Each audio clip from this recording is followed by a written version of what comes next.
Thanks very much for the introduction, and thank you to the conference organisers for giving me the opportunity to present this work on Australia's progress.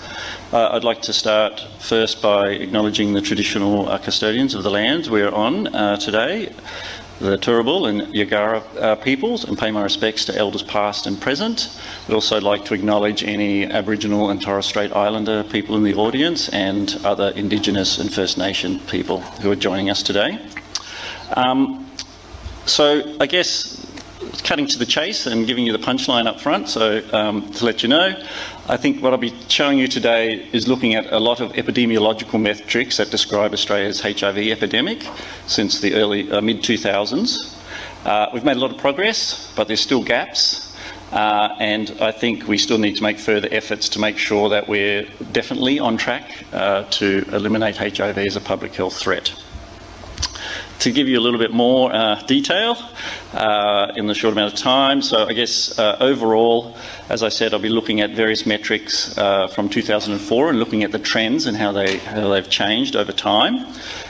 These, the classic HIV cascade, as well as gaps in the cascade, plus other standard metrics around new infections and some other sort of more novel metrics to show progress. This is all being based on data from Australia's surveillance system and other sources. We have quite a rich number of data sources in Australia that can provide a very comprehensive picture of the epidemiology. And I would say I'm presenting today more as an overall country perspective, but do acknowledge obviously there's concerns around key populations and things like that, and I'll touch on those towards the end of my presentation. So giving you a summary of the methods, I don't want to go into too much detail here, even though I'm a mathematical modeller and keen data analyst. I'll just give you a summary. Firstly, I just want to highlight the data sources. So a key source is really our National HIV Registry, which has all notifications of people living with HIV in Australia. But then we have a number of clinical databases, as well as the data from follow-up studies conducted by states and territories. We do use Australian Bureau of Statistics data around migration, and then there's also our treatment access program, a government subsidised scheme called the PBS. So I guess just to give a quick summary of each step of the cascade.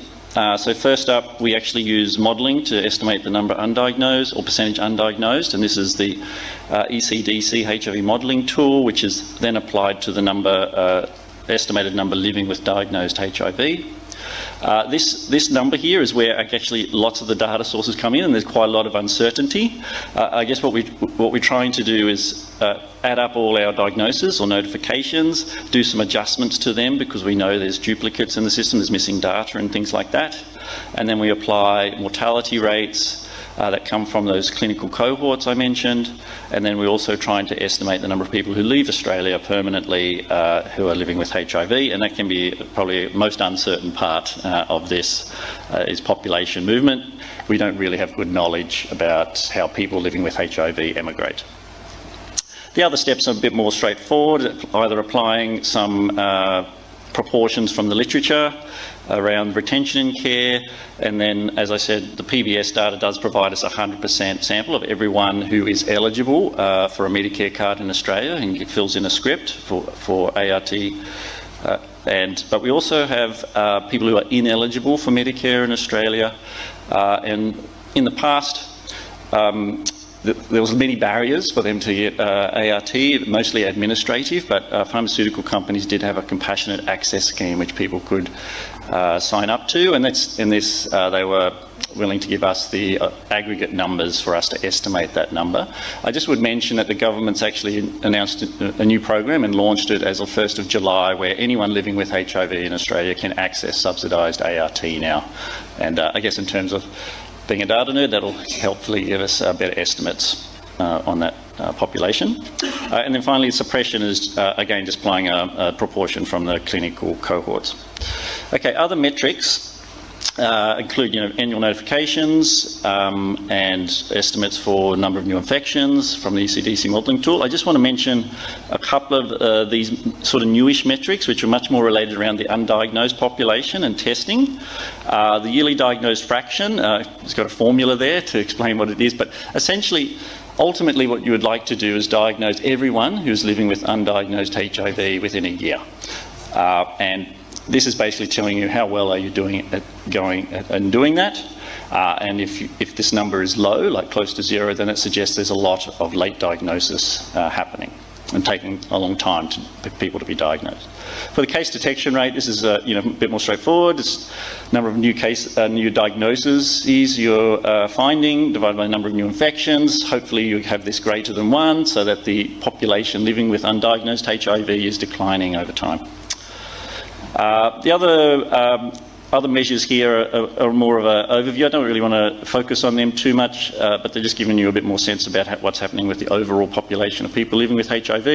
I just say today I'm going to be showing you plenty of lines of trends for this period. So we produce best estimates for these and then do some trending analysis.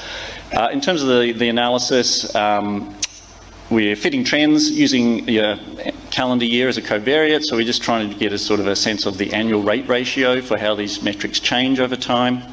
And we're also looking for changes in those trends. And one point with that is we're not pre-assuming where those trends could occur. We might not find any trends, even though we know that the interventions have been in place. And I just say we'd be careful about the changes in trend to make sure that they're not too close together and we're just getting spurious estimates. So quickly, just a quick snapshot of what's been happening in Australia. You may have seen this graph before. This is showing you the notifications, which is, I guess, sort of a key indicator. We've seen a rise, a plateau, and then a sharp decline in notifications in Australia. But the one thing with this graph I want to highlight is this population previously diagnosed overseas. This has been continuously growing, and the latest data suggests it's been a bounce back. I guess the point here is even if we virtually eliminate HIV transmission in Australia, we're still going to have people entering the country living with HIV who will need care and support and treatment and things like that. So that's something to consider.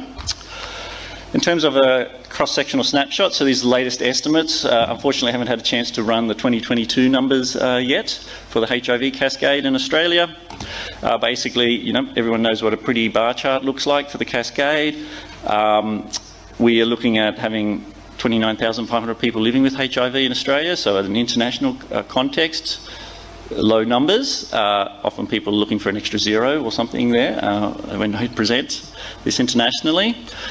Don't want to focus too much on the numbers. I just want to highlight that the first couple of steps are quite uncertain, and that can just be cautious around some of the numbers that are presented and the gaps in the cascade.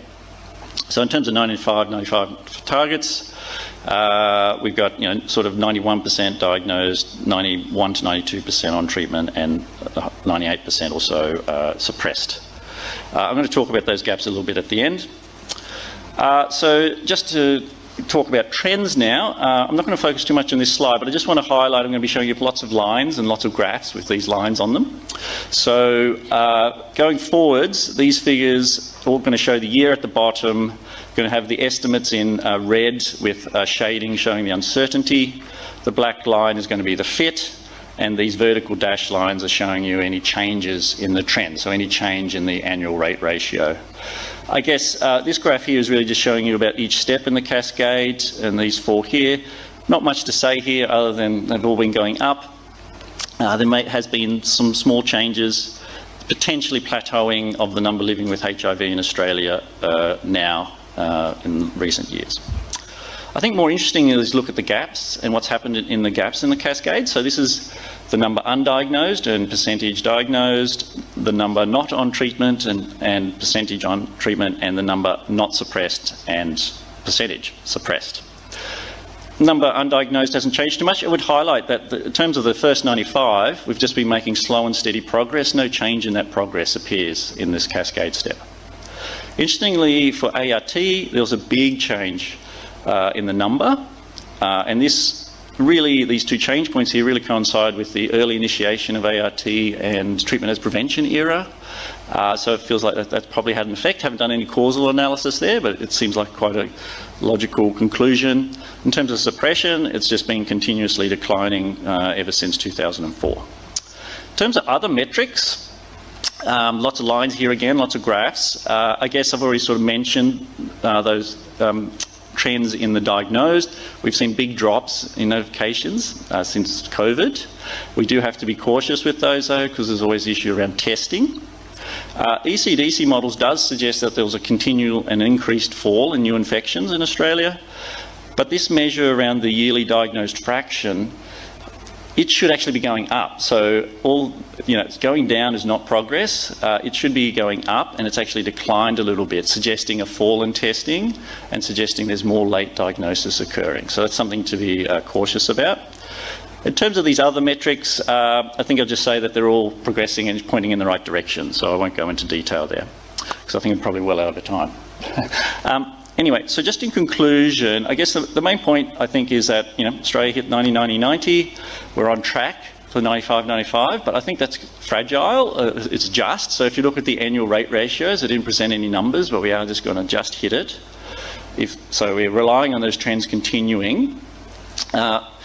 I would say there is gaps that are in the cascade and that have remained. We are still seeing people being diagnosed late with low CD4 counts, turning up sick at hospital. And the number that is in that category hasn't changed much. I would say the treatment gap might be a bit big. I get a lot of people poking me in the chest saying, I think that's not enough people. You talk to clinicians, everyone they know is on treatment, but I think we still have to be cautious about that being the case. Surveys do show there's a percentage not on treatment generally. And I think one of the key things, so I've talked about Australia overall, but there's really important to look at key populations. We do know, we don't have the data to give all of those trends and metrics for each key population. There's sort of data gaps. But we do know from where we can, there is quite big disparities, particularly in undiagnosed. And just to plug my poster, I'll be standing next to at 12 o'clock. I'll be showing you a bit more about undiagnosed in the poster session there for these populations. And just another plug for a study that I'm involved in and we're conducting is around HIV linkage work. This will be really key to validating these estimates and the gaps and just making sure we can produce metrics and really understand the epidemic in key populations in Australia. And that's it. I'd just like to acknowledge everyone who's helped out.